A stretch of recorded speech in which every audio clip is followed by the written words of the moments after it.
Salut à tous et bienvenue dans Débat Foot Marseille. Débat Foot Marseille spécial Mercato. Et oui, on aura quelques petites infos à vous donner dans cette émission. On va également parler de cette conférence de presse. On attendait beaucoup de Jacques Henriero sur cette conférence de presse de rentrée. On va vous donner tous les insides. Bon, allez, on ne va pas trop teaser parce qu'il ne nous a pas beaucoup donné, Jacques Henriero. Mais on en parlera quand même. On parlera également forcément d'Adil Rami, qui n'était pas à la reprise de l'entraînement. On vous expliquera pourquoi. Également, on va parler mercato des dernières rumeurs de Luis Gustavo d'Ocampos avec qui? Avec Jean-Charles. Salut Ben, je Ça va, crois que c'était spécial chaleur aujourd'hui. C'est vrai. Mais bon, on fait On une est bien, émission on veut bien sûr de toute manière. Et la plage approche, c'est bien. avec Mourad qui est de retour de vacances. Voilà. C'est Ouais. surtout moi qui veux maigrir. C'est vrai. Pas trop toi, et le mec le plus svelte. Ouais, c'est vrai. Bon, allez, on va dire aux gens, on fait des économies d'énergie, on respecte la compte planète. sur vous, Donc, hein. émission sans climatisation. On va Voilà. aussi dire aux gens On que... est des fous, nous. Ouais. On va aussi dire aux gens que Ben nous avait dit qu'il faisait vachement bon dans ce studio. Pas besoin de clim, les gars. Allez, c'est pas l'apéro mercato, donc on va vous donner des informations sérieuses. Eh oui, bon, je prends juste 2 minutes pour répondre aussi aux gens qui nous regardent. On lit vos commentaires. Continuez à nous envoyer ces petits commentaires sur les émissions. Mais voilà, l'apéro mercato, c'est pas une émission complètement sérieuse parce que je lis quelques commentaires. Il n'y a pas d'informations, il n'y a pas de. Mais Pas d'informations de partout en fait. Hein. c'est l'apéro. Oui, mais on c'est- est là, on prend un petit temps On n'est comme pas les ça. seuls, hein, quand C'est même. la détente, hein, Mourad. C'est toi qui petit temps. on prend le temps comme ça, c'est l'été, non? Qu'est-ce que tu en penses de l'apéro mercato? Oh, C'est autre chose. C'est bien vu que le mercato, c'est le Ouais. café du commerce, hein, l'apéro mercato. Apéro Voilà. mercato, bord de mer, des exactement. C'est infos, le café du commerce. des vrais, pas des fausses, mais des bruits qui courent. Voilà. Donc il faut pas tout prendre à la faut lettre pas- en fait. C'est On tranquille, essaie quoi. de. C'est Voilà. discuter de l'actu de l'OM tranquille, détendu. Mais on va parce vous que- apprendre des choses aujourd'hui. Mais que par le- contre, ici, dans le débat oui. foot Marseille, on passe aux choses sérieuses. Avec toujours quand même une petite sécurité, parce que le mercato, Bien sûr. même quand il y a de vraies infos, eh ben, ça peut ne pas se faire et tu passes quand Ouais. même pour un... Exactement. Non, parce qu'on va expliquer plouc. pourquoi aussi. On peut Chercher aussi un mot pas expliquer. trop insultant. On peut aussi expliquer pourquoi. Allez, on va commencer tout de suite avec les infos mercato.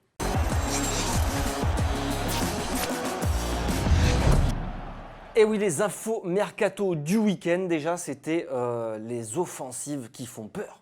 Eh ouais, qui font peur sur une offensive sur Luis Gustavo, déjà en provenance de Turquie. Fenerbahçe, qui aurait fait de Luis Gustavo une de ses priorités. Galatasaray ou Fenerbahçe? Non, Fenerbahçe. Fenerbahçe. Moi, j'étais encore à la plage ouais, ce week-end. On a dit que c'était une émission sérieuse, les gars. Non, mais bon. C'est pour savoir si tu étais au courant. Ça. Fenerbahçe, donc, qui a fait de Gustavo une de ses priorités.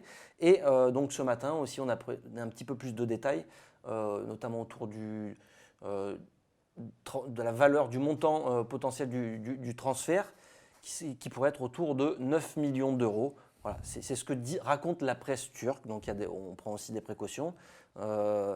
Est-ce que ça inquiète forcément les supporters parce que Gustavo, c'est quand même le joueur le plus apprécié de cet effectif-là. Perdre Luis Gustavo pour 9 millions d'euros, c'est quoi? On ne peut pas faire autrement aujourd'hui de toute façon, c'est ça? C'est de ne pas avoir le choix, tout simplement. Je pense que l'Olympique de Marseille est mal barré dans ce mercato parce qu'on sait qu'il y a beaucoup d'argent qui doit rentrer. Et malheureusement, pour l'instant, rien n'est rentré dans les caisses. Et il y a énormément de trous aussi. Donc on sait très bien c'était avant le 30, il fallait rentrer de l'argent, c'est pas rentré. Maintenant, les premières opportunités qui se présenteront à l'Olympique de Marseille pour vendre un joueur, je pense que ça se fera assez rapidement parce que l'OM a besoin de liquidité, a besoin de pouvoir aussi retrouver un petit peu de l'argent pour essayer d'aller recruter autre part. Mais bon, si c'est pour recruter un joueur qui vaut le même prix que Gustavo, peut-être avec un salaire un peu moindre, Voilà, il y aura c'est ça certain. certainement. Ouais. Mais perdre en qualité, en mentalité. Après, voilà, c'est le jugement des entraîneurs, c'est le jugement de l'effectif, J'ai envie de te dire, c'est plus le jugement de l'entraîneur, quoi. Là, c'est le jugement de Financier. donnez-nous des sous, quoi, Financier. parce qu'on doit vendre, quoi. C'est malheureux, mais maintenant, ce mercato, il va plus être fait sur des Ouais, mais des pas brader, principes quand même. financiers. Il faudrait pas brader, quoi, c'est ça qui me- En fait, ça tu me n'es même pas dérange. en position de Je pense que les clubs négocier attendent que quoi ça, que ce quoi. soit, quoi. Les clubs attendent que ça, qu'on brade les joueurs Ouais. aujourd'hui. Ils savent très bien qu'on est prêt à la gorge et Ouais, qu'aujourd'hui on bah est dans oui. une issue où on n'arrive pas à s'en sortir. Qu'est-ce qu'il faut? Ils attendent pour proposer je veux dire, des achats de joueurs de l'Olympique de Marseille à des prix réduits. Et en plus, c'est ça, ce qu'il vient de dire, c'est que les clubs risquent d'attendre Bien sûr, absolument. au dernier moment bien pour te donner les miettes à la fin, quoi. C'est ce qu'on ferait si on était dans l'autre camp. Mais c'est ça le problème, c'est que ce mercato, il va être fait sur des principes financiers et pas sportifs.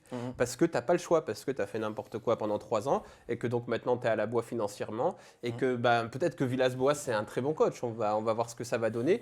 Et il ne va pas avoir le même matériel que ses prédécesseurs parce que son prédécesseur, il a tout dépensé et il a fait un trou dans le porte-monnaie. Et il a dit si vous voulez recoudre ce machin, il va falloir que vous vendez la moitié de l'effectif. Donc voilà, c'est un peu Il embêtant. faudra des bonnes idées. Ce que tu disais dans une émission, on a peut-être beaucoup moins d'argent qu'au début du projet, mais si maintenant on a des bonnes idées, peut-être que ça sera pas moins bien. Oui, voilà. Après, de toute manière, moi je pense que si l'entraîneur vraiment il construit quelque chose de cohérent, c'est mieux de construire quelque chose de cohérent avec des joueurs peut-être moins talentueux sur le papier que de prendre des joueurs qui coûtent cher et des noms, quoi. C'est des joueurs d'avenir, en fait. C'est peut-être des joueurs d'avenir qui vont arriver beaucoup plus jeunes, avec un état d'esprit différent, qui vont vouloir aussi progresser, mais aussi se montrer au grand public, parce que l'Olympique de Marseille, il reste quand même un grand tremplin pour tous les joueurs qui passent dans ce club-là. Ça leur permet de partir dans d'autres clubs aussi très huppés. Donc voilà, il faut aussi savoir jongler avec ça.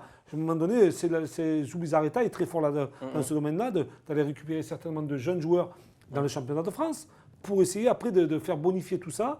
Et s'il y a une revente, ils le vendent beaucoup plus cher. Genre Valentin Rongier, c'est exactement le cas. On vous l'avait annoncé sur Football Club de Marseille, donc c'est vraiment la priorité de l'OM au milieu de terrain. C'est un joueur que Zubizarreta, il adore, mais il faut vendre. Et en attendant, j'ai vu sur la plage, en Croatie, à Zadar, il y avait le Wi-Fi, donc je regardais un peu Twitter, je regardais les rumeurs mercato et j'ai vu que Lyon était aussi dessus, parce que c'est un peu ça le problème. C'est que Zubizarreta, il adore Rongier, il voudrait le faire venir.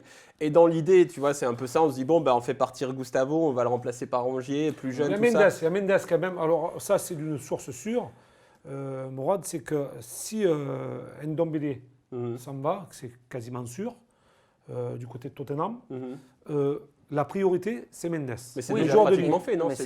Non, mais ils attendent simplement le transfert de Ndombele pour annoncer l'arrivée de Mendes. Rongier à Lyon, c'est pas la priorité, quoi.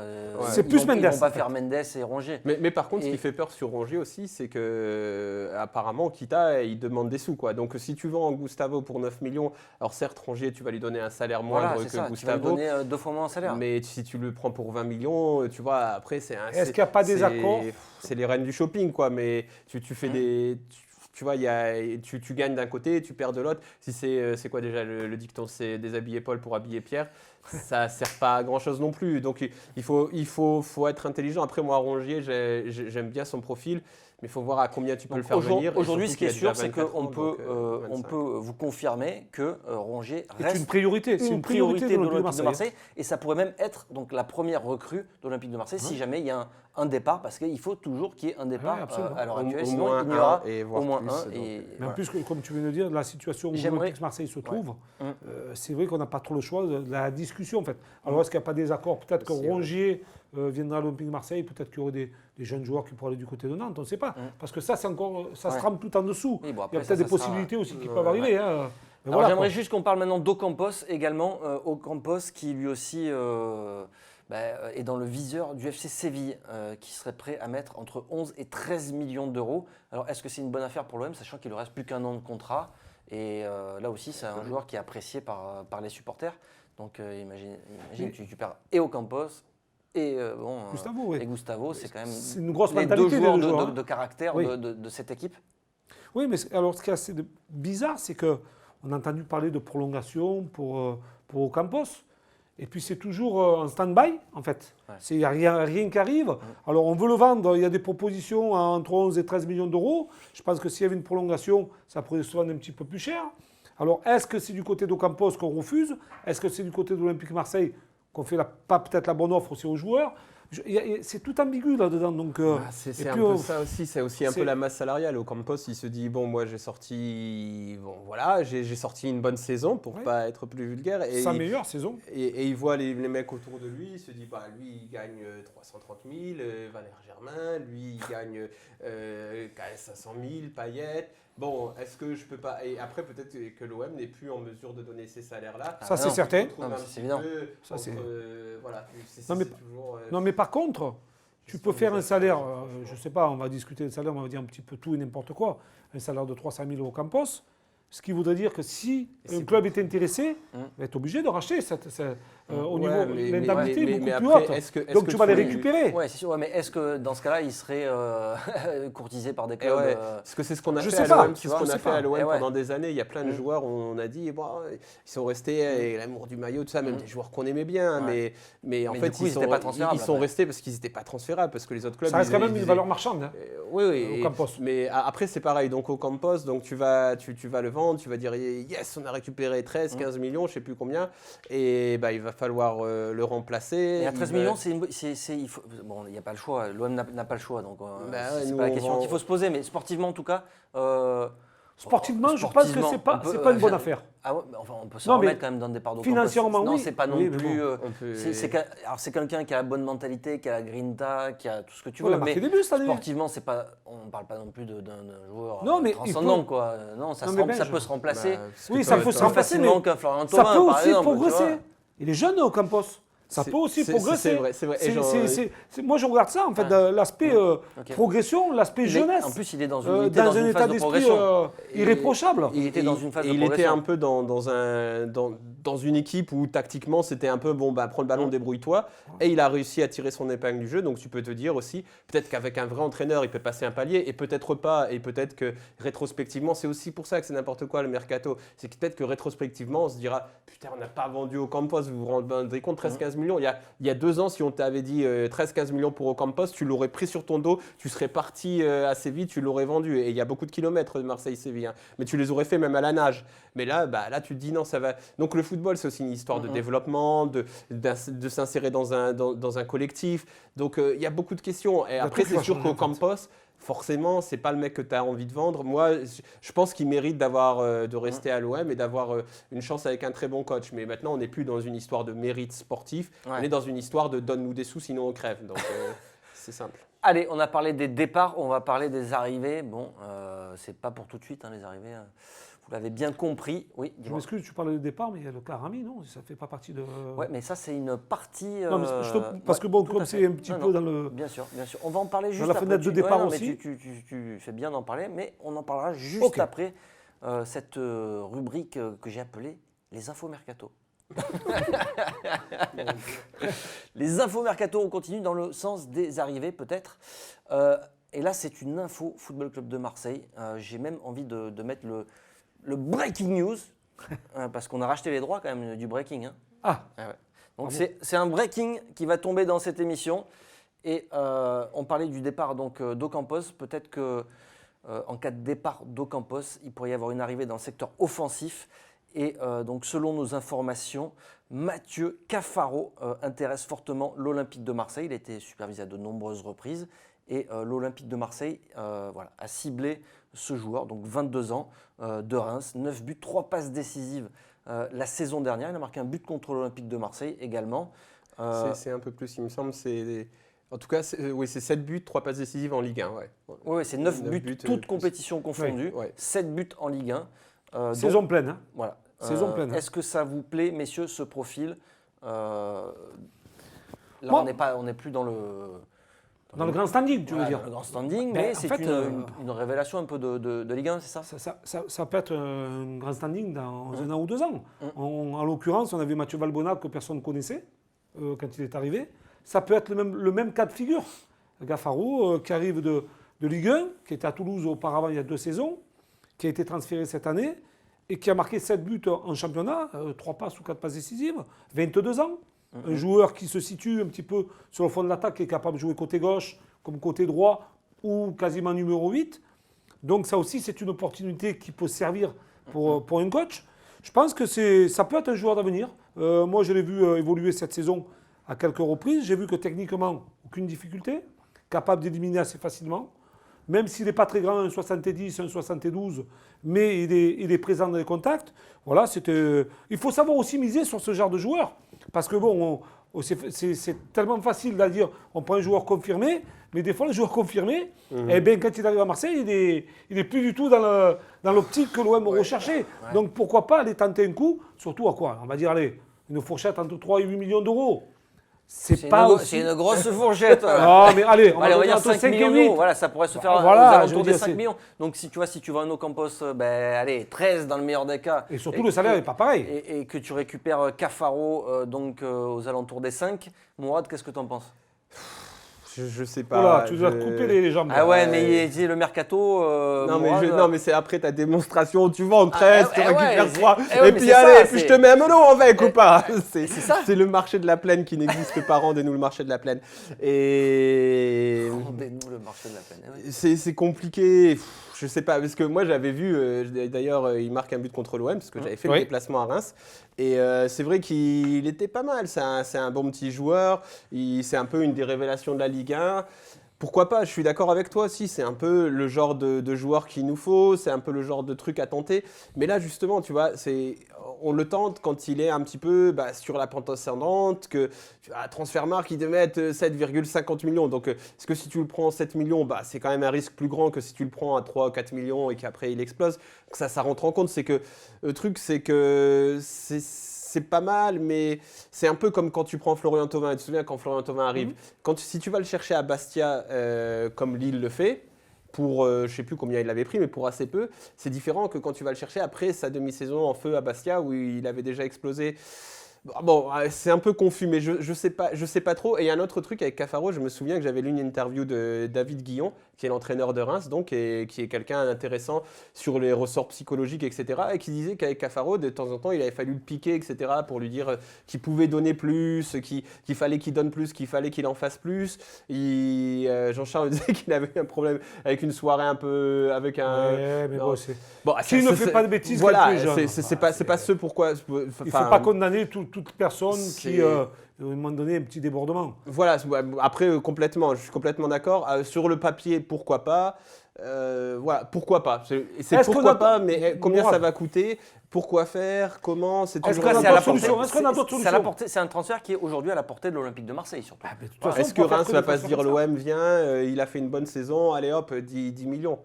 Est-ce que on n'a pas été habitué à faire ça? Non, mais peut-être qu'aujourd'hui, ça reste dans les tuyaux, parce que nous sommes les premiers quand même à sortir ça. Il faut quand même le signaler. Info FCM. Voilà, donc comme nous sommes les premiers qui n'ont pas eu d'infos, en espérant qu'il y ait peut-être un accord en souterrain avec Reims à un tarif moindre. Parce que bon, c'est vrai que si tout le monde en parle derrière, le tarif risque de monter. Voilà, c'est peut-être voilà. Donc moi je pense que, pour revenir à ce que disait Mourad, je n'ai pas envie de dire que c'est un coup de poker, mais c'est un joueur d'avenir. Et il faut tenter des coups comme ça. Là, on serait sur un joueur de complément, on ne serait pas sur un titulaire. Ça va venir. Mathieu Valbuena, à la base. Voilà, à la base. Alors, je vais un petit peu plus loin. Quand il arrive à l'Olympique de Marseille. Je vais un petit peu plus loin. Ne prenez pas tout à la lettre quand vous m'écoutez. Non, mais parce que moi, je trouve que ce joueur-là... Non, mais c'est vrai. Parce que là, qui vont dire, ouais, De Bono a dit... je le compare. Et puis c'est pas notre genre de faire des titres après. Non, mais voilà. Parce que non, mais après les commentaires sont capables de dire. Le nouveau Lionel Messi. Allez, vas-y. Le nouveau Lionel Messi. Ouais, voilà, le nouveau Messi, le nouveau ci, le nouveau là. Non, je dis qu'il a des qualités similaires à Juli. Voilà. D'accord. Bon, donc voilà. Ça ne veut pas dire que c'est un Juli. Peut-être qu'il sera meilleur. Peut-être. Ouais. Ou moins bon. On ne sait pas. Mais c'est des qualités de Juli. Donc voilà. Moi, j'aime bien ce style de joueur-là. Allez, on continue à vous donner des informations sur le mercato de l'Olympique de Marseille, même si cet ordinateur est en train de... Bugger?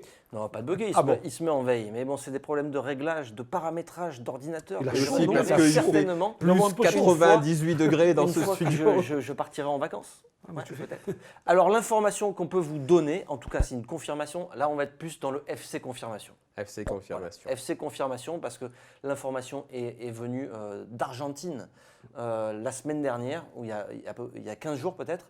L'Olympique de Marseille serait donc sur Dario Benedetto, l'attaquant de Boca Juniors. Alors aujourd'hui, on est en capacité effectivement de confirmer, FC Confirmation, on confirme cette information.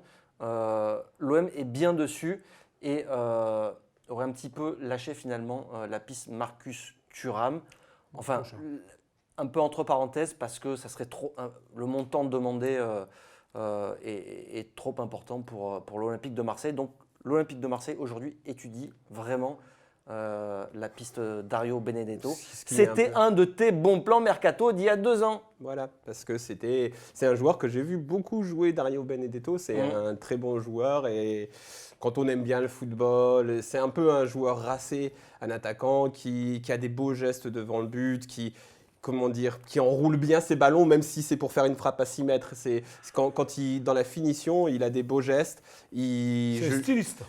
En fait. Ouais, mais pas non plus parce qu'il est quand même assez combatif, il fait les appels, c'est pas le moins technique, il est capable un petit peu, c'est pas non plus son point fort, mais de jouer en déviation, mais c'est vraiment quelqu'un qui est attiré par le but. J'ai vu marquer des frappes, parce que j'ai vu une vidéo qui tourne en boucle où il marquait des frappes de 30 mètres en pleine lucarne. Moi, je l'ai vu marquer des frappes de 20-25 mètres, mais des frappes de merde, mais à ras de terre, qui font défiler, quoi. C'est ça qu'on lui demande. Lui, il est attiré par le but. Et après, quand il est proche des cages, franchement, tu sens qu'il a un certain contrôle dans le dernier geste. Et forcément, j'aime bien les Argentins, tout ça, donc il y a quelque chose de plaisant. Et j'aime bien Boca Juniors, et c'est quelqu'un qui aimait bien le club aussi, donc ça faisait plaisir à le voir porter ce maillot avec honneur. Mais alors, je l'ai moins vu depuis la finale de la Copa Libertadores. Il est un peu moins bon dernièrement, sur ses stats en tout cas. Parce que je l'ai beaucoup vu sur les 2-3 dernières saisons précédentes, et après la Copa Libertadores, j'ai été un peu pris sur d'autres projets. Les interrogations, c'est qu'il n'a jamais joué en Europe. Mais donc après la Copa Libertadores, si tu me permets de terminer, donc apparemment, il a marqué ce fameux but en finale. Encore une fois, on le voit au niveau du geste, de sa course, tout est contrôlé, c'est bien fait. C'est pas un truc un peu à l'arrache, c'est bien fait. Et après, il avait chambré le défenseur de River. Et après, ils ont perdu, donc Karma, etc. Machin.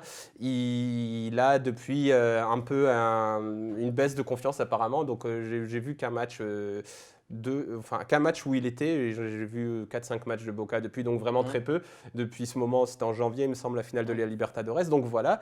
Donc il semble avoir perdu confiance en lui, et aussi à signaler qu'il, juste après que j'avais fait ce bon plan mercato, il s'était cassé pour 6 ou 8 mois, parce que c'est aussi quelqu'un qui a eu une grosse blessure récemment. Exact. Donc il y a ce facteur physique, on ne sait pas dans quel état psychologique il est. Apparemment, Boca Juniors demande beaucoup d'argent. C'est un joueur que j'aime bien et franchement, je me dis, s'il était à l'OM, je serais son premier supporter. Mais il y a beaucoup de points d'interrogation et on peut se demander si c'est vraiment le genre de joueur à aller chercher. Voilà. Parce que là, nous, la semaine dernière, il y a 15 jours, on parlait de Marcus Thuram, qui était vraiment une des priorités de l'OM, qui est aujourd'hui refroidi par le montant réclamé par Guingamp. Mais là, on est quand même sur des profils aussi un petit peu différents, quoi. Il y a un très jeune joueur, et puis il y a un joueur plus expérimenté, qui n'a pas d'expérience aussi en Europe. Il faut savoir une chose aussi, Benjamin, c'est que tu ne peux pas prendre que des joueurs de 20 ans ou 22 ans. Oui, bien sûr. Tu en as déjà beaucoup. Tu en as déjà beaucoup, donc Benedetto est un joueur d'expérience, avec une grosse mentalité. Le championnat argentin, on sait ce que ça représente. Et donc, arriver dans l'enceinte du stade Vélodrome, je pense que pour lui, ça ne lui fera pas peur, bien au contraire, ça va l'avantager. C'est un joueur qui est puissant et qui marque des buts, donc ça aussi, c'est une chose importante. Et puis bon, on a besoin de ce style de joueur qui a un profil d'avant-centre. Thuram n'était pas un véritable avant-centre, on en a parlé. C'était un joueur de couloir au départ, jeune, un joueur d'avenir aussi avec beaucoup de qualité. Mais là, l'OM, est-ce qu'elle va chercher un véritable avant-centre? L'OM voulait le faire jouer dans l'axe. Dans l'axe. Donc voilà, alors si on se retourne peut-être sur Benedetto, c'est peut-être parce qu'il y a aussi un profil qui est intéressant, un profil qui marque des buts. Moi, j'ai connu et j'ai joué avec Bernard Lacombe. Tu expliquais tout à l'heure qu'il marquait des buts, un peu de raccro, des frappes un peu. Mais Bernard Lacombe n'a pas marqué toujours des beaux buts. Et ça reste le meilleur buteur du championnat de France. Donc, de tous les temps. Donc 250 et quelques buts, je veux dire, à un moment donné, peu importe le but est toujours beau. Il suffit de marquer, il est toujours beau. Donc si lui nous marque des buts de la pointe, d'extérieur, il est capable de marquer des beaux, parce que j'ai vu une compile de buts. Non mais voilà, je veux dire, à un moment donné... YouTube, moi je suis le spécialiste des compiles de buts sur YouTube, c'est comme ça que Oui, non, mais je suis d'accord avec toi, à un moment donné, en fin de saison, quand tu regardes sa feuille de match, on fait ses comptes rendus. S'il a marqué 20 buts dans la saison, tu te dis on a fait une bonne acquisition. Voilà, moi, c'est ce qu'on recherche. Le plus important, c'est ça. Allez, messieurs, on va refermer cette page sur le mercato de l'Olympique de Marseille et on va parler d'Adil Rami. On va pas à la plage, il fait chaud. Là. Allez, on parle d'Adil Rami tout de suite. Allez, messieurs, on va parler d'Adil Rami. Et oui, parce que Adil Rami est un petit peu dans la tourmente, on va dire, ça comme ça. Mourad, on était présent à la commanderie ce matin pour la reprise de l'entraînement, 15 minutes ouverts à la presse, et on apprend à ce moment-là qu'Adil Rami est absent de la reprise, qu'il y a une procédure disciplinaire qui a été lancée à son encontre par l'Olympique de Marseille, et donc il est écarté du groupe jusqu'à ce qu'il ait ce rendez-vous avec les dirigeants de l'Olympique de Marseille qui n'ont pas donné l'objet en fait. Sanction disciplinaire sans savoir l'objet. Voilà. Mais attention, ils ont, enfin donc c'est pas tout à fait, t'es au club et puis il y a des gens autour qui te disent voilà pourquoi il est pas là, et ils ont par contre il a bien été précisé, ça n'a rien à voir avec ce qui s'est passé récemment. Juste c'est quand même la goutte qui a fait déborder. Non, c'est la communication de l'Olympique de Marseille qui nous a donné cette information. Voilà, c'est la communication qu'il a donnée à nous et à tous les autres journalistes qui étaient là présents pour dire il y a une procédure disciplinaire à son encontre. Pour quelle raison vous n'avez pas besoin de savoir. C'est un rapport avec ces problèmes un peu qu'on va appeler people avec Pamela Anderson. Elle dit non, ça a été lancé avant ça. Donc voilà, c'est tout ce qu'on peut dire, c'est que c'est pas en rapport avec ce qui c'est purement sportif. Récemment. Voilà, que ce serait sportif. Sportif, non, on ne sait pas en fait. Ça peut être. On peut penser à plusieurs choses. Le dernier match. Voilà, où il était à Monaco au lieu d'être. Il était à Monaco au lieu d'assister au match de l'Olympique de Marseille. C'est vraiment bizarre parce que moi, il y a des choses que je n'arrive pas à comprendre, à saisir.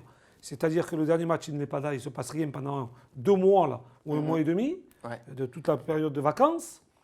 On commence à ressortir ça. On a connu ça avec plusieurs joueurs. C'est une hypothèse. On ne dit pas que c'est ça parce qu'après, on peut aussi se dire s'il n'était pas là, peut-être qu'il avait l'accord du coach. On ne sait pas tout ça, on ne le sait pas parce qu'il n'y a aucune communication du club, mis à part le fait qu'il y ait cette procédure disciplinaire qui a été lancée. C'est aussi peut-être une manière de pouvoir se débarrasser de lui. Comme ça avait été le cas de Fanny et tant d'autres. Non, qu'est-ce que vous en pensez, messieurs? Moi, je pense que c'est plus ça. Mais alors, ce que je ne comprends pas, c'est qu'Adil Rami a déclaré, il y a peu de temps de ça, on va dire un petit mois, comme quoi il se préparait pour la saison à venir, qu'il est très prêt à relever le défi et surtout à revenir à son meilleur niveau. Et du jour au lendemain, le château de cartes, tout s'effondre. Mais là, il y a tout qui s'effondre parce que, bon, on est obligé aussi d'en parler un petit peu. Sa vie personnelle est étalée sur les réseaux sociaux. Lui-même, il participe malgré lui, peut-être parce qu'il est obligé de répondre sur certains points. Il est accusé par son ex-compagne, Pamela Anderson. Donc, c'est vrai que aujourd'hui, autour d'Adil Rami, c'est un petit peu le chaos. Est-ce que c'est inimaginable aujourd'hui, vous pensez, de pouvoir revoir Adil Rami sous les couleurs de l'Olympique de Marseille? Mais je ne sais pas s'il n'y a pas une faute professionnelle, on va le revoir.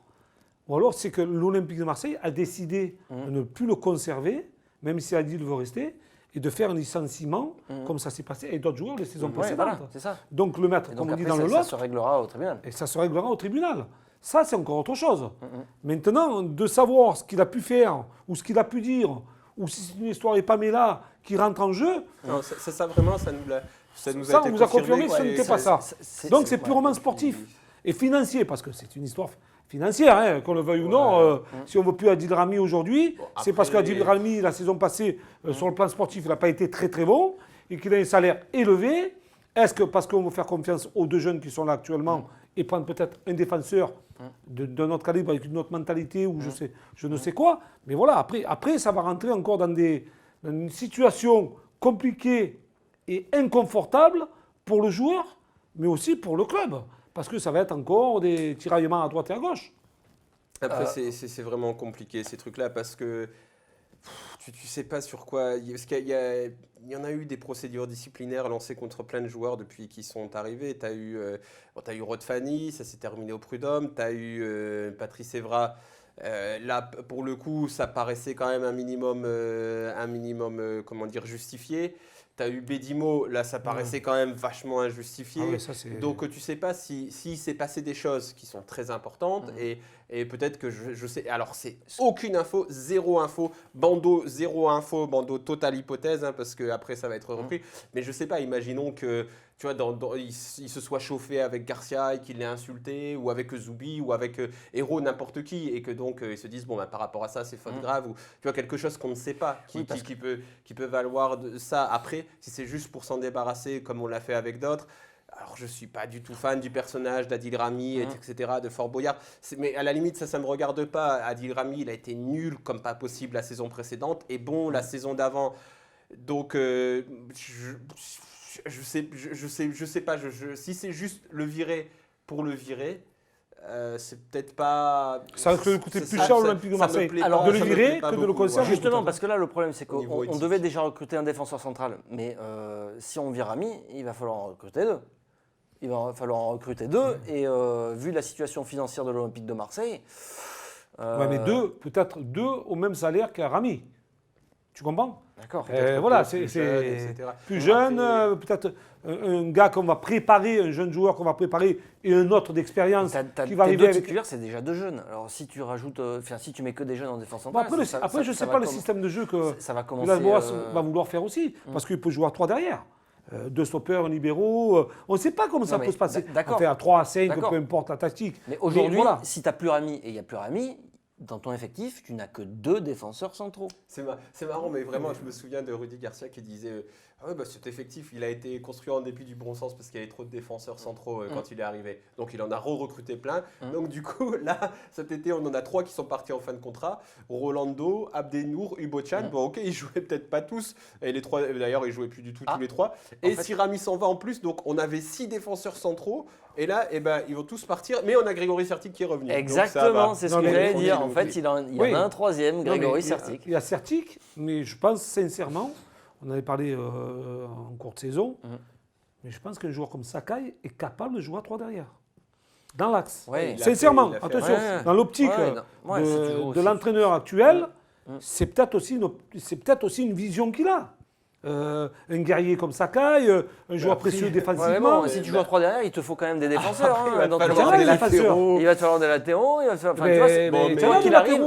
Quoi qu'il arrive, il faudra le remplacer. Mais de toute manière, là, on est hypothèse sur hypothèse. La seule chose qu'on peut dire, c'est qu'il y a une sanction disciplinaire contre Rami. Si ça tombe, c'est juste pour le mettre un peu à l'amende. 1 ou 2 semaines de salaire qui vont lui être sucrés ou un truc comme ça. Après, il va revenir pour qu'il rentre. Avec tout ce qui lui tombe en ce moment sur la tête, Adil Rami, comment il va pouvoir gérer, si jamais il est réintégré à l'Olympique de Marseille, redevenir un footballeur lambda, concerné. Il risque d'avoir une pression, mais démesurée, si jamais il revient. Oui, je suis d'accord avec toi, la pression elle sera énorme. Mais moi, j'ai connu des joueurs que dans la difficulté, ils étaient bien meilleurs que quand ils étaient dans un confort. Parce qu'il y en a qui cherchent la difficulté pour se surmotiver. C'est peut-être le cas de Rami. Il aime aller combattre parce que Rami, bien sûr. La carrière qu'il fait et qui dure quand même, il s'est toujours battu pour être à son meilleur niveau. Ça n'a jamais été facile pour lui. On sait que c'est un joueur qui a, on ne va pas dire qu'il a de grosses qualités techniques, donc il est obligé de se battre. Il a ce mental-là. Donc peut-être lui, ça va lui donner encore plus de force d'aller chercher cette qualité de jeu, cette place de titulaire. Attention, moi je dis ça parce que c'est arrivé. Voilà, peut-être qu'il était ailleurs cette année, il était dans les people, il se sentait en sécurité en tant que champion du monde, dire tiens, c'est moi, je suis derrière, je suis le numéro 1. Et par la suite, il est passé à travers de sa saison. Alors peut-être qu'aujourd'hui, il va se remettre en question. Moi je pense qu'il a ces capacités-là pour revenir à son meilleur niveau.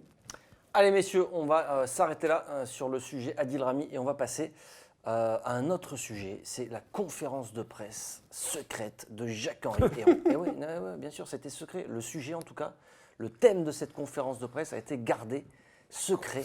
Jusqu'au dernier moment. Et alors, on pouvait tout imaginer, tu vois. Et d'ailleurs, on a imaginé plein de choses. On s'est dit, mais il va démissionner peut-être. Mais il n'y a que toi qui t'es. Oui, finalement, il va arriver, il va démissionner. Ben, on savait tout pas. Est possible. Hein. Donc tout était possible. Non, tu pensais quoi, toi? Toi, tu Moi, je pensais pensais que c'était sur le directeur du centre de formation. Mais moi, je pensais sincèrement que ça allait être sur l'avenir du club, sur l'avenir des joueurs. Le profil d'un joueur, l'investissement qu'ils auraient pu mettre sur 1 ou 2 joueurs. Non mais attends, il y a les abonnés là, les abonnés, nous écoutent à nous. Par moment, on a des commentaires en disant ouais mais ils disent ça, mais ça se fait pas. Mais on a un président qui fait une conférence de presse qui dit rien. Et finalement, Jacques-Henri Hérault est venu nous parler de ça. On parle d'Uber Eats, non c'est le sujet. On peut parler d'autre chose ou c'est pas possible? Non, on parlera d'autre chose un peu plus tard. Même le staff, vous ne voulez pas nous présenter le staff de votre nouveau coach? Même le staff. Alexandre. Bonjour Jacques-Henri, bonjour. Puisque vous ne voulez pas parler du montant du contrat, puisque vous ne voulez pas parler de mercato, puisque vous ne voulez pas parler d'autre chose que de ça, vous pouvez quand même confirmer que le contrat est de 3 millions d'euros et pas de 3,5 millions comme vous le vouliez. Sinon ça ne sert à rien qu'on fasse une conférence de presse si personne ne veut parler de rien. Oh, mais vous revenez de vacances je suis pas encore parti, avec une humeur badine, vous dites donc. Je vous invite à partir très vite en vacances parce que vous m'avez l'air sur les nerfs, non? Je dis tout haut ce que tout le monde pense ici tout bas. D'accord. Juste nous expliquer à quoi sert la conférence de presse si vous ne pouvez pas communiquer un chiffre, si on ne peut pas poser de questions sur autre chose qu'Uber Eats. Vous avez vu la pratique de beaucoup de clubs et d'ailleurs d'autres entreprises, d'organisations quand elles annoncent ce type de partenariat. Il est rare qu'on voit le montant, ou qu'en tout cas que les montants soient communiqués. En tout cas, les chiffres que vous avez mentionnés ne sont pas les bons chiffres. Voilà ce que je peux vous dire. Petite information. Voilà. Et oui, voilà, on était venu assister à une conférence de presse d'un sponsor, le nouveau sponsor maillot de l'Olympique de Marseille, Uber. Et non, on va pas citer. Et ce qui est marrant, alors parce que ce qui est marrant, c'est que c'est toi qui me l'as fait remarquer d'ailleurs sur le mail que les journalistes reçoivent pour être invités à la conférence de presse. On ne savait pas ce que ça concernait. On nous a juste dit conférence de presse en présence de Jacques-Henri Hérault. On s'est dit, donc après ça, quand on est arrivé à 10h et quelques, il y avait la salle de presse qui était ouverte. Et là, donc après, ils ont fermé. On se dit, oh, suspense, qu'est-ce qu'ils vont faire? Parce que d'habitude, tu peux rentrer, installer ton matériel un petit peu avant et tout. Et ils ont fermé le truc pour installer le machin Uber Eats. Et c'est là, on s'est dit, ah ok, donc c'est juste pour présenter Uber Eats. Et encore une fois, bon bah voilà, moi je m'étais dit, donc, c'est peut-être... Ça a un petit peu agacé forcément les journalistes, parce que pour être clair, nous en plus on a décalé l'émission exprès pour faire... C'est pour ça que vous la regardez mardi, très chers viewers. Parce qu'on s'est dit, on ne peut pas faire l'émission, l'enregistrer à midi, si en même temps il y a conférence de presse d'Hérault qui fait un bilan, qui annonce son départ. Hein, pourquoi pas? Et nous on n'en parle pas, donc on a décalé l'émission, on s'attendait à avoir un échange des informations avec Hérault. Pourquoi pas le bilan de la saison dernière? Pourquoi pas les objectifs de la saison suivante? Parce qu'il y a quand même des tas et des tas de questions. Par exemple, toi, j'ai une question qui est prête depuis André Villas-Boas, depuis la conférence de presse, parce que je m'étais dit ok. Donc habituellement, Jacques-Henri Hérault, donc je répète, je discutais avec Manu Baranguier de l'AFP, qui est notre ami, et puis je lui disais non, mais je pense pas. Tu vas voir qu'Hérault ne va pas faire de conférence de presse bilan de fin de saison cette année. Et il me disait mais si, il va le faire. Il a toujours fait tous les ans. Eh ben non, il l'a pas fait. Et donc moi j'étais vraiment con quoi. À la fin de Villas-Boas, je me suis dit, il ne fait pas bilan comme tous les ans. Et on a dit, non, il ne le fait pas. Et Élodie Malatré, la chef de presse de l'OM, a dit, salut, bonnes vacances. Elle a dit, ah, salut, bonnes vacances. Et donc, on est parti. Et là, je me suis dit, ah, bilan, enfin. Et puis là, il a dit, non, on parle que de Uber Eats. Et donc, après, je lui ai demandé, vous allez faire le bilan un jour? Et il m'a dit, oui, peut-être, truc. Et puis, il y a 3-4 journalistes qui lui ont posé des questions similaires. Il a dit, oui, on va se revoir pour parler d'un truc, d'un machin. Donc, publiquement, il a dit qu'il allait nous voir pour parler de l'Olympique de Marseille. Mais il n'a pas dit quand, quand même. Du bilan. Oui. Il n'a pas dit quand. Et il a laissé entendre que ça serait peut-être pas pour tout de suite parce que. Bon, il a eu cette petite allusion, il a dit, bon, aujourd'hui, il n'y a pas encore de nouveaux joueurs. Ce qui ne veut rien dire, mais bon, pour faire le bilan de la saison... Oui, non, mais pour les objectifs... Non, mais tout le monde le sait qu'il n'y a pas de nouveaux joueurs. Tout le monde attend un joueur. Très certainement qu'il attend peut-être quelque chose de positif pour pouvoir tu sais, Benjamin, communiquer ensuite. On est tous derrière. des supporters. Je veux bien qu'ils veuillent communiquer, qu'ils donnent une certitude aux gens qui aiment l'Olympique de Marseille, qui aiment ce club. À un moment donné, c'est une conférence de presse de reprise. Non, c'est même pas ça. C'est une conférence.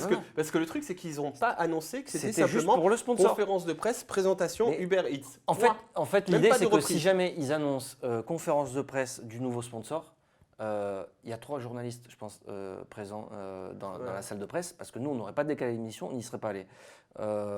Et ça aurait été pareil pour beaucoup de collègues. Là, aujourd'hui, la salle de presse, elle était remplie à craquer.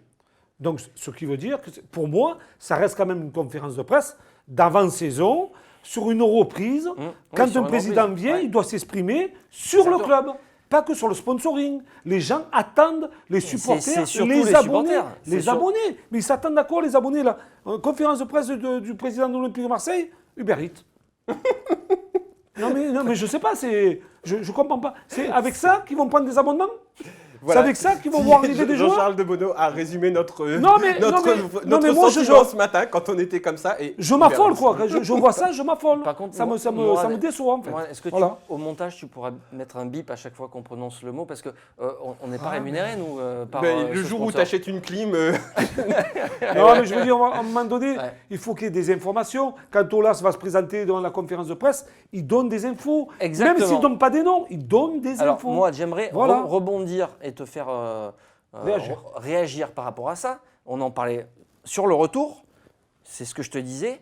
Jean-Michel Aulas, lui, explique tout de A à Z à ses supporters. On va faire ceci, on va faire cela. Il y a tel joueur à vendre, à tel prix. On va vendre tel joueur à tel prix. Si on ne nous propose pas tant, il reste. S'il y a tant, il part. Derrière, on a lui. On va recruter tant de joueurs. Notre projet, c'est ça. On va aller là. Si on ne fait pas ça, c'est un échec. Depuis quand il est dans le football depuis 30 ans. Mais là, ça fait 3 ans quand même que ça dure. Pour les supporters, c'est important quand même d'avoir toutes ces informations-là. Non, mais bien sûr. Mais je vais te dire un truc, parce qu'on dit quand même trop de bien de Jean-Michel Aulas. Non, mais on dit que la vérité. Hein. Mais c'est la vérité. Mais Jean-Michel Aulas, il connaît exactement le monde du foot. Il sait exactement ce qu'il fait. Il fait des conneries. Il fait plein de conneries. Je pense que Genesio et tout, tant mieux. Ils n'ont pas pris tant d'avance, même s'ils ont déjà énormément d'avance sur nous. Mais Jean-Michel Aulas, quand il parle, il sait à quoi ça sert. Et il maîtrise ce qu'il fait. Enfin, il ne le maîtrise pas parce qu'il dérape aussi sur Twitter. Mais c'est clair quoi ce que Aulas il fait. Il sait où il va, comment il va. Il dérange pas. Et moi je suis pas sûr que notre président il sait où et comment il va et que là actuellement je l'ai senti un petit peu perdu. Même s'il nous dira toujours je sais exactement où je vais, comment je fais tout ça. Je pense que Jean-Michel Aulas il sait où il va. Malheureusement pour nous, l'OM Champions Project il a fini le projet, il a fini le jeu, il a fait en mode hard, il l'a fait mieux que nous et il a le stade. Le centre de formation et l'équipe. Et la Ligue des Champions pratiquement en 2 ou 3 années sur 3 ou 4 ans.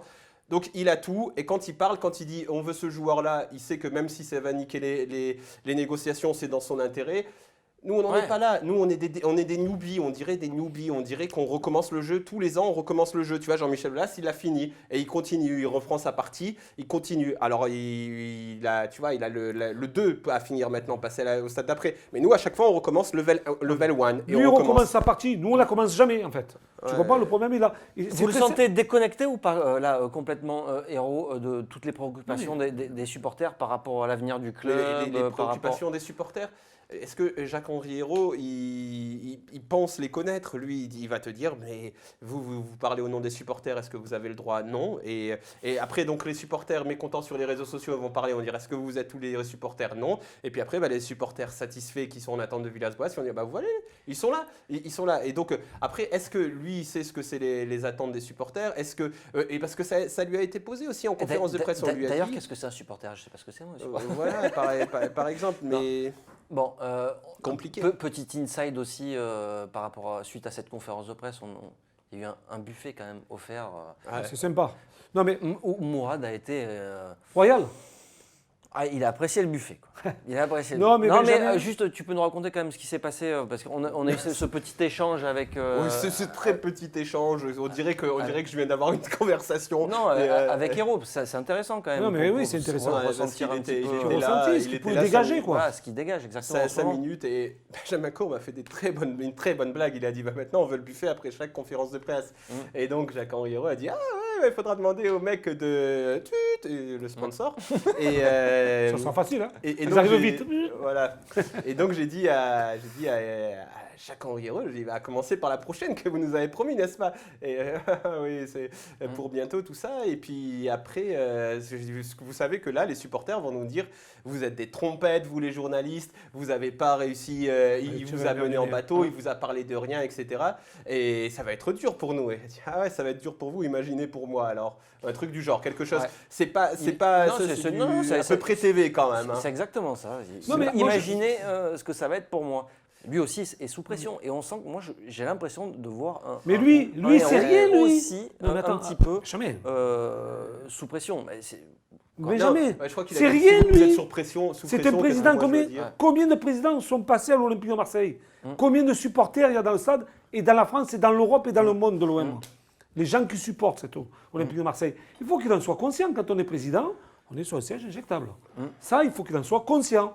Donc, ce n'est pas lui qui doit se protéger. Il faut qu'il protège l'identité olympique de Marseille. Peut-être qu'il a des consignes aussi Oui, mais les consignes, c'est quoi? De ne pas communiquer. Alors, c'est très simple. Tu vas à une conférence de presse, tu dis voilà, Villas-Boas a signé, on a un effectif comme ça aujourd'hui.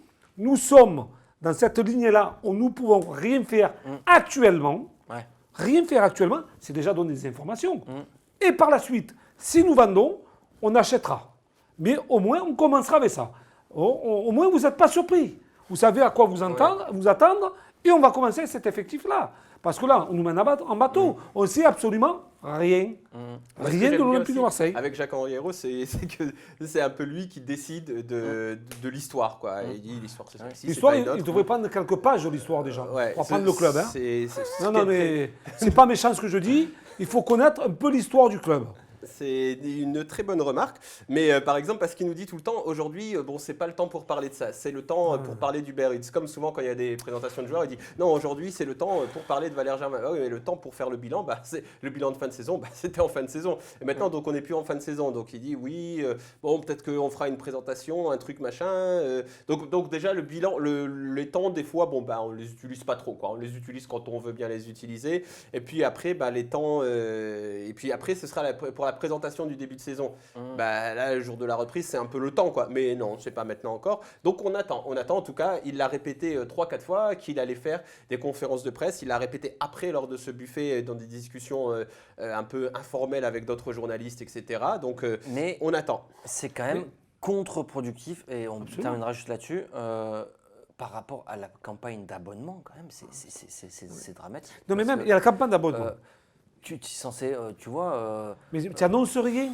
Les supporters attendent de nom. Alors, mais dis-leur que pour l'instant, il n'y aura pas de nom. Dis-leur, il faut dire à tes joueurs, à ton effectif, à ton staff, les gars, parce que là aussi, tu mets tout ton effectif en porte-à-faux. Parce que les joueurs aujourd'hui actuels de l'Olympique de Marseille, ils ne savent pas à quoi s'attendre. Est-ce qu'il va y avoir des nouveautés? Est-ce qu'il va y avoir des départs? Est-ce qu'on va continuer avec cet effectif-là? À un moment donné, il faut que tu sois clair avec eux aussi. Si tu es clair avec eux, peut-être tu vas les mettre dans de bonnes conditions et leur rendement sera bien meilleur. Parce que là, NJ, Ocampos, les Lopez, les Sanson, et je ne sais plus qui, les Mandanda, on ne sait même pas s'ils vont rester. On ne sait même pas, ils ne le savent même pas eux. Je veux dire, dans quel confort tu les mets? Dans quelle préparation d'avant-saison tu les mets, ces joueurs-là? Allez, on va s'arrêter là parce que je suis en train de fondre littéralement. Mourad aussi. Heureusement qu'on n'avait pas besoin de moi, je suis. Et toi, t'es nickel. C'est pas possible. Mais c'est parce que je n'ai pas commencé le match. Allez, j'arrive. Allez, messieurs, merci beaucoup. On se retrouve pour un prochain débat foot Marseille lundi prochain. Et en attendant, il y aura l'apéro mercato. Ce sera jeudi avec Mourad Arts ici présent qui reprend les rênes de cette émission. À très bientôt. Et achète une clim. Ouais, sur Football Club de Marseille. Ciao, ciao.